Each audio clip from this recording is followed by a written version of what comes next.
In the vast expanse of the Galactic Empire's domain, Earth had always been an afterthought. A blue marble spinning quietly in an unremarkable solar system, categorized as development level C7, pre-imperial standard. For centuries, the Empire's bureaucrats had filed their routine reports about this backwater world, noting its primitive propulsion systems, fragmented political structure, and peculiar obsession with broadcasting entertainment signals into space. Admiral Theron Vale stood at the bridge of the Imperial command vessel, Eternal Dawn, reviewing these same reports with growing unease. Something had changed. After centuries of monitoring Earth's chaotic broadcasts, the planet had gone almost completely silent 3 months ago. Almost, but not quite. "Play it again," Vale commanded, his crystalline eyes reflecting the holographic display before him. The message that had thrown the Imperial High Command into chaos was deceptively simple: "We see you. We understand what you are. Come test your might against ours, if you dare. Earth awaits." The message repeated on every frequency the Empire used, in perfect Imperial standard, despite Earth having no known capability to even detect these channels, let alone broadcast on them. More disturbing still was the tone, not pleading, not aggressive, but almost amused. Commander Lyra Knox, Vale's second-in-command, approached with another report. Her scaled skin shifted colors slightly, betraying her anxiety. "The High Command has reached a decision," she announced. "They're classifying this as a Category 1 Imperial security threat." Vale's expression remained neutral, but his secondary hearts skipped a beat. Category 1 meant full invasion authority. The Empire hadn't issued such an order in over 300 years. "They're overreacting," he said quietly. "This is a primitive world. Their most advanced vessels barely reach their own moon." "That's exactly what has them worried," Lyra replied. "Our deep space sensors show no significant orbital infrastructure, no defense platforms, no fleet. Yet they challenge us openly. Either they're suicidal, or they have something we can't detect," Vale finished. He turned to the tactical display, where Earth slowly rotated. "Assemble the 7th Fleet. I want us ready to move within 3 standard days." As preparations for the Empire's response began, strange reports started filtering in from the scout ships monitoring Earth. The planet's major cities were emptying. Not in panic, but in an ordered, methodical fashion. Massive structures were being dismantled and transported to unknown locations. Orbital satellites were being deliberately deorbited. It was as if humanity was cleaning house before guests arrived. Imperial intelligence was baffled. Their deep cover agents on Earth had gone dark one by one, each sending the same final message: they know. They've always known. The Empire's most sophisticated AI predictive models failed to generate any coherent explanation for Earth's behavior. Regional Governor Isolde Venn arrived on the Eternal Dawn as final preparations were underway. Her presence underscored the gravity of the situation. The Empire rarely sent political officers to oversee military operations anymore. "This goes beyond a simple show of force," she informed Vale during their first briefing. "The Empress herself is watching. Earth's behavior represents a fundamental challenge to imperial doctrine. We believe they've somehow achieved technological advancement without any of the expected signs. If this is possible, then our entire system of monitoring and controlling developing worlds is flawed," Vale concluded. The implications were staggering. The Empire maintained its power not just through military might, but through careful management of technological progression among its subject worlds. As the invasion fleet assembled, Earth continued its mysterious preparations. Global power consumption dropped to levels not seen in centuries. Major population centers became ghost cities. Yet atmospheric analysis showed no signs of mass casualties or panic. Earth's inhabitants were still there, somewhere, waiting. The night before the fleet's scheduled departure, Vale stood alone in his quarters, studying historical records of Earth. One detail caught his attention: humans had a peculiar habit of recording fictional scenarios of alien invasions. Thousands of stories, spanning centuries, imagining every possible way their world might face such a threat. At the time, Imperial analysts had dismissed it as primitive entertainment. Now, Vale wasn't so sure. What if every story, every imagined scenario, had been more than entertainment? What if they were preparation? The thought disturbed his sleep that night. The invasion fleet departed as scheduled, 4,000 ships strong, enough firepower to reduce a planet's surface to slag. As they entered Earth's solar system, Vale noticed something odd about the fleet's formation. Despite no apparent external influence, ships were gradually, almost imperceptibly, shifting position, creating patterns that made him increasingly uneasy. Their first direct communication from Earth came as the fleet crossed Mars' orbit. It was a simple text message: "We appreciate you accepting our invitation. Please, come closer." Vale ordered maximum shields and combat readiness, but deep down, he knew they were already playing someone else's game. Earth had spent centuries broadcasting its imagination to the stars, telling stories of invasion, resistance, and triumph. Now, Vale realized, they were about to learn if humans had been doing more than just telling stories. As Earth grew larger in their viewport, Vale couldn't shake the feeling that humanity had spent generations preparing for this moment, hiding their true nature behind a carefully constructed mask of primitive chaos. They were about to discover what lay beneath that mask, and he suspected the Empire would never be the same afterward. The fleet moved into position around Earth, weapons primed, ready to demonstrate the full might of the Galactic Empire. That's when Earth's true message began, and everything the Empire thought it knew about power was about to change. The Imperial fleet hung in Earth's orbit like a constellation of artificial stars, their weapon systems humming with enough power to render continents to ash. Admiral Vale stood at his command station, waiting for the standard surrender negotiations to begin. They never came. Instead, a soft melody began playing through every communication channel simultaneously. It was hauntingly beautiful, unlike anything in the Empire's vast musical archives. Before Vale could order it blocked, he noticed his crew swaying slightly, their eyes unfocused. "Shut it off," he commanded, but the order came too late.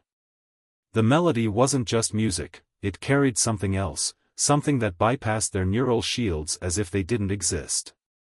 Images began flooding through Vale's mind: a child's first steps, a lover's goodbye, the grief of loss, the joy of reunion, the taste of victory after devastating defeat.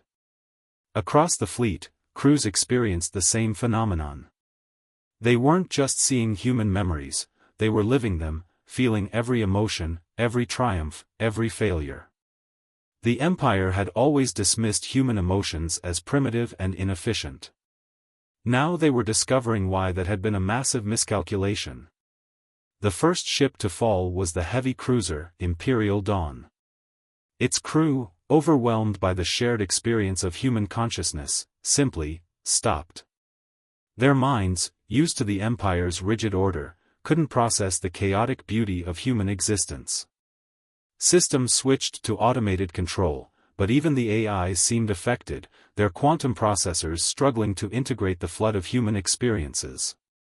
Governor Isolde Venn, watching from her command center, recognized what was happening too late.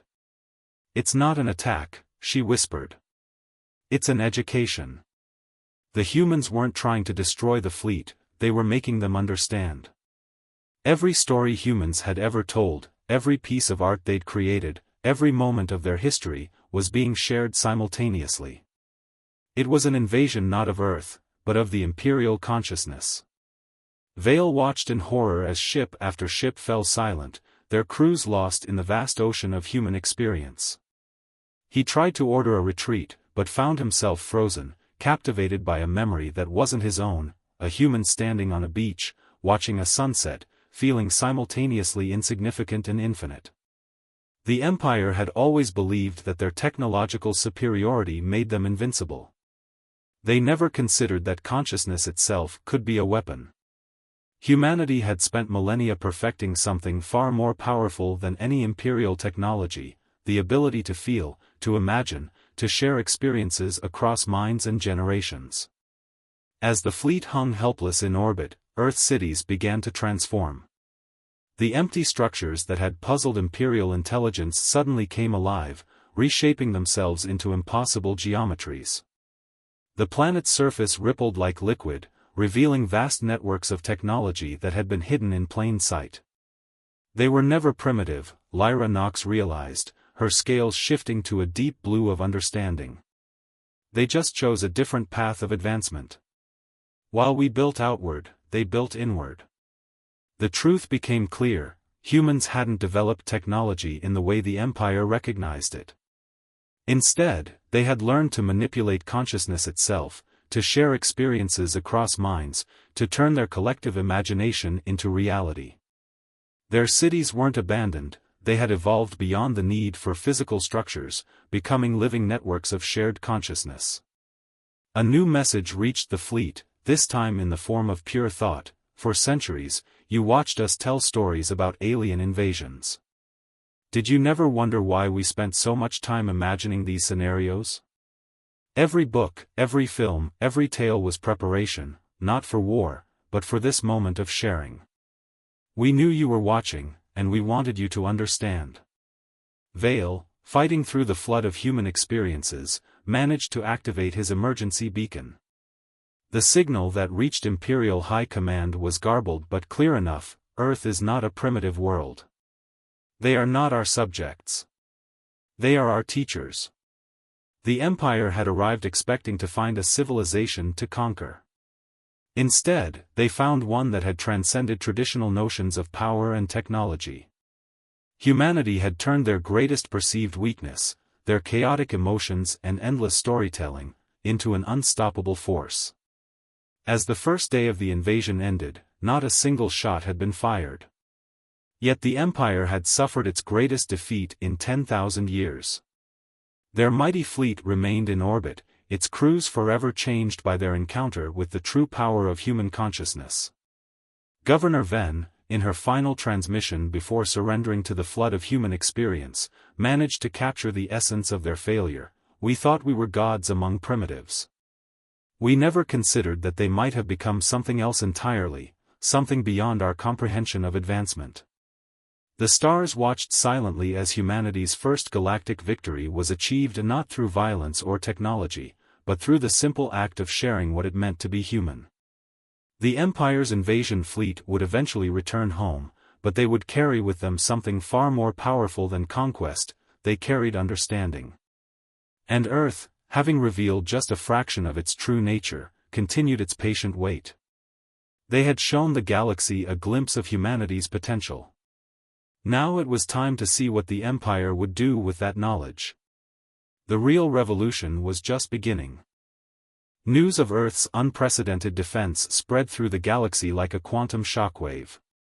The Empire, for the first time in its millennia-long history, found itself struggling to control the narrative. The returning fleet crews, their minds forever altered by their encounter with human consciousness, became living testimonies to Earth's power.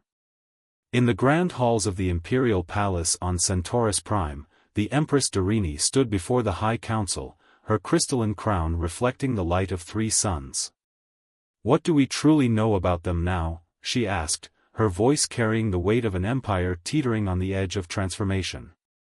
The answers were troubling. Analysis of Earth's defense revealed no technology that the Empire could understand or replicate.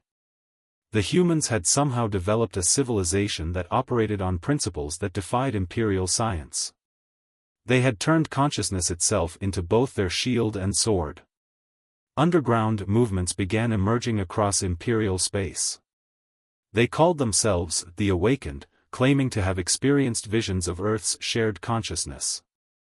On thousands of worlds, people began gathering in secret to tell stories, human stories, passing them along like sacred texts. Ambassador Kale Voss, one of the few imperial diplomats to maintain their sanity after the Earth encounter, established the first official diplomatic channel with humanity. His initial report to the Imperial Senate caused an uproar. They do not wish to defeat us. They wish to teach us. The humans had begun sharing their knowledge, but not in the way the Empire expected. Instead of technological blueprints or weapon schematics, they sent stories, art, and music. Each transmission carried layers of embedded experiences, teaching Imperial citizens how to expand their own consciousness. On the industrial world of New Titan, a group of factory workers suddenly gained the ability to share thoughts and emotions. Production doubled as they learned to work in perfect harmony. The Empire sent investigators, only to find that the workers had been listening to human music during their shifts. The resistance movement grew stronger. Planets that had been under Imperial control for generations began questioning the old order. They had seen, through the experiences shared by Earth, that there were other ways to advance as a civilization. The Empire's technological superiority suddenly seemed hollow compared to the depth of human consciousness. In the Outer Rim, entire sectors declared themselves open to the human way. Imperial control began to slip, not through violence or rebellion, but through a fundamental shift in how people thought about existence itself. The Empire had always maintained power through technological superiority and military might. But how could they fight an idea that spread through dreams and emotions? The Empress, showing wisdom that surprised many, did not respond with force. Instead, she established the Institute of Human Studies, dedicated to understanding and integrating human consciousness techniques into Imperial society. It was either adapt or face obsolescence. Professor Ixora Rand, the Institute's first director, made a breakthrough discovery. Humans hadn't just developed a way to share consciousness, they had evolved to become natural quantum communicators. Their art, their stories, their very thoughts operated on multiple dimensions simultaneously. What the Empire had dismissed as primitive entertainment had actually been humanity practicing and perfecting this ability for millennia. In the markets of Imperial worlds, human art became the most valued commodity. A single Earth story, carrying its embedded experiences, could sell for the price of a starship. People craved the depth of feeling, the richness of experience that human consciousness offered. The Empire's military faced a crisis of confidence. How could they maintain authority when their own troops, exposed to human consciousness, began questioning the very nature of power? Admiral Vale, now leading the Reformation movement within the Imperial fleet, proposed a radical solution: learning from Earth rather than trying to control it. Humanity's influence continued to spread, but not as conquerors. They became known as the story weavers, sharing their experiences freely with any who wished to learn. Their method of advancement offered something the Empire had never considered: growth without conquest, power without dominion. On countless worlds, people began gathering in circles, sharing their own stories, learning to expand their consciousness in the human way.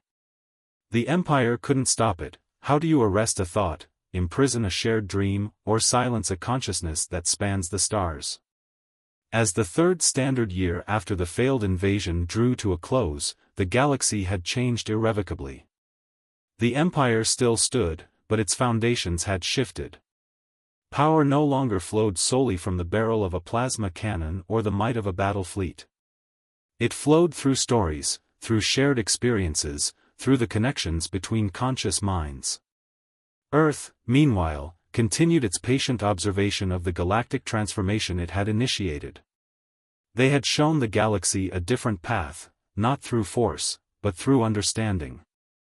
The next move would determine whether the Empire could evolve or would cling to its old ways until they crumbled into stardust.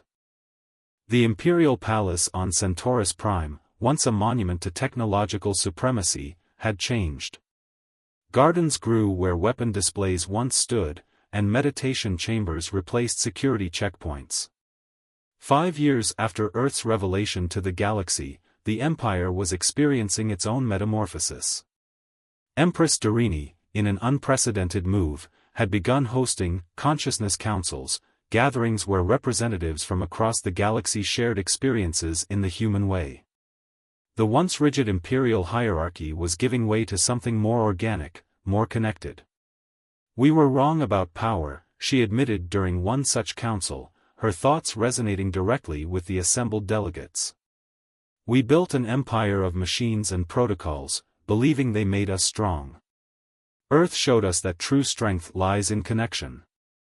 The transformation wasn't without its opposition. A faction calling themselves the Purists emerged, led by former High Admiral Xerxes Thane. They saw humanity's influence as a corruption of imperial values, a weakness disguised as enlightenment. From their strongholds in the Outer Rim, they planned to purge the human taint from the galaxy. But fighting the spread of consciousness proved impossible. Every attempt to suppress human influences only made them more appealing. The Purists would shut down a consciousness-sharing circle on one world, only to find 10 more had sprung up elsewhere. The Institute of Human Studies made another groundbreaking discovery. Professor Ixora Rand and her team found that exposure to human consciousness was actually accelerating evolution across species. Imperial citizens were developing new cognitive abilities, their minds expanding to accommodate ways of thinking that had once been uniquely human. On the agricultural world of Haven, an entire community suddenly achieved collective consciousness during their harvest festival. They had been sharing Earth stories while working in their fields, and something clicked. The planet's crop yield tripled that year, as farmers learned to work in perfect harmony with their environment. The Imperial fleet underwent its own revolution. Under Admiral Vale's guidance, ships were redesigned to accommodate crew consciousness sharing. The results were extraordinary. Vessels operated with unprecedented efficiency as crews thought and moved as one. The fleet became less a military force and more an exploration corps, seeking new consciousnesses to learn from. Earth's influence spawned new forms of art and culture across the galaxy. The symphonies of shared dreams on Lyra attracted millions, as musicians combined traditional imperial harmonics with human consciousness-sharing techniques. The resulting performances could move entire populations to tears of joy or revelation. The Empire's educational system transformed completely.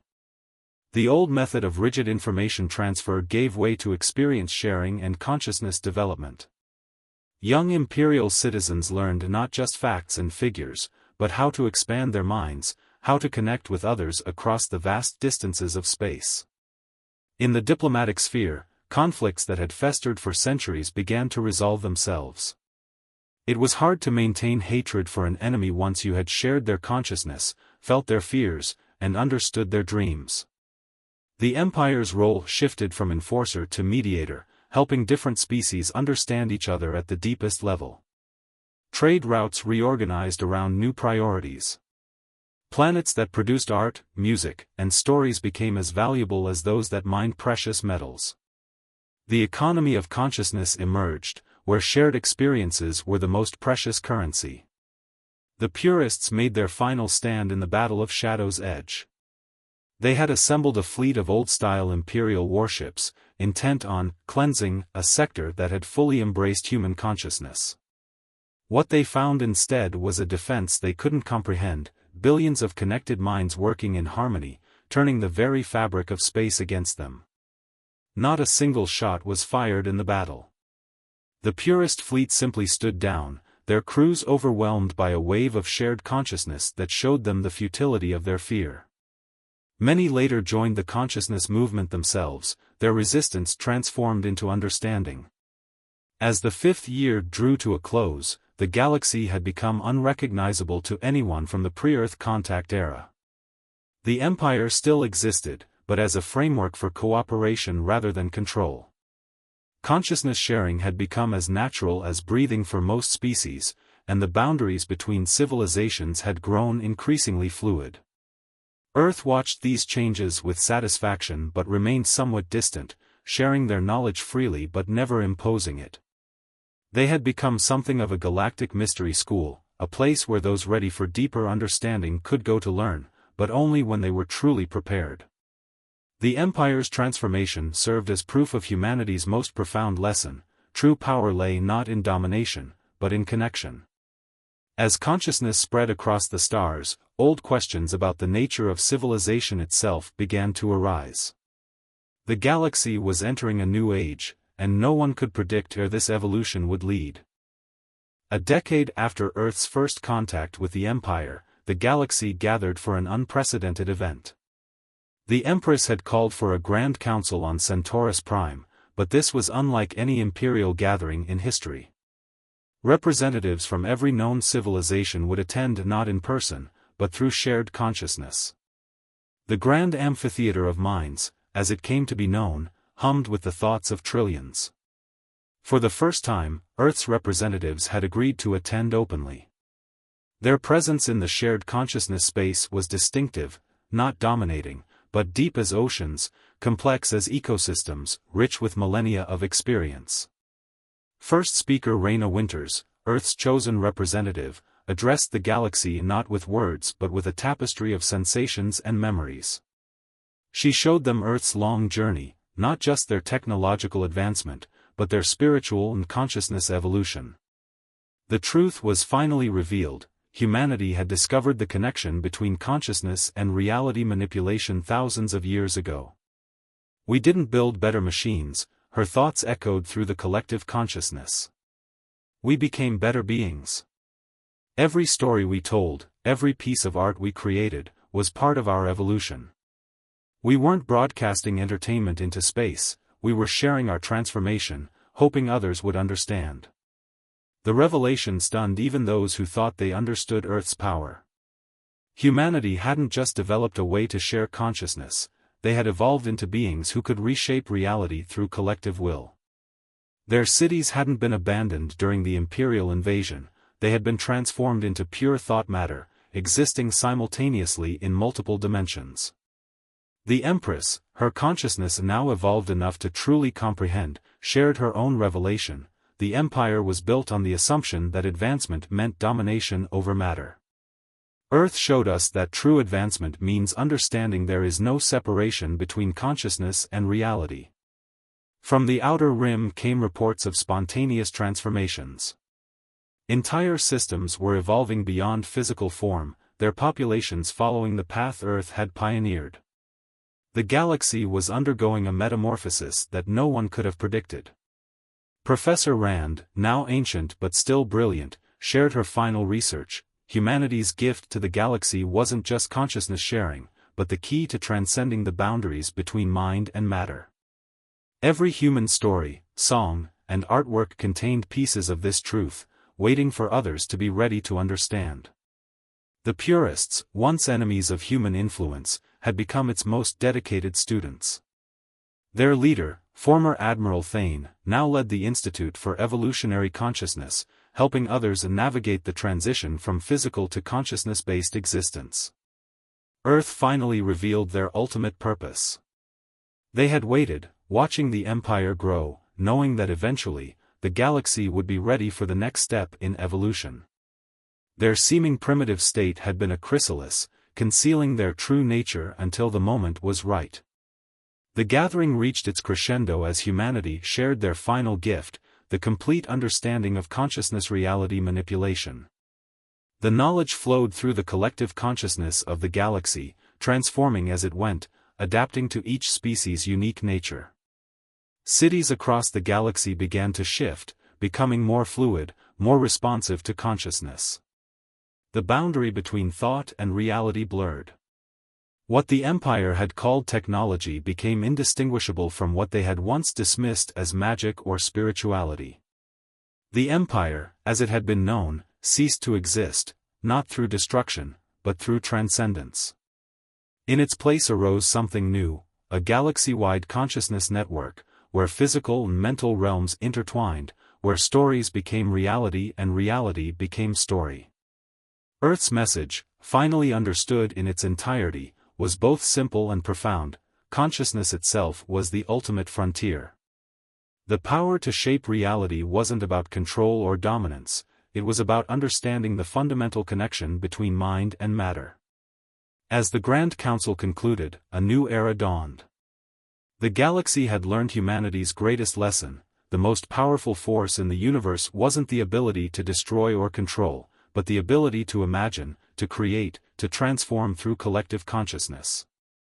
The stars themselves seemed to shine differently now, as if responding to the billions of minds newly awakened to their true potential. Humanity's journey had become the galaxy's journey.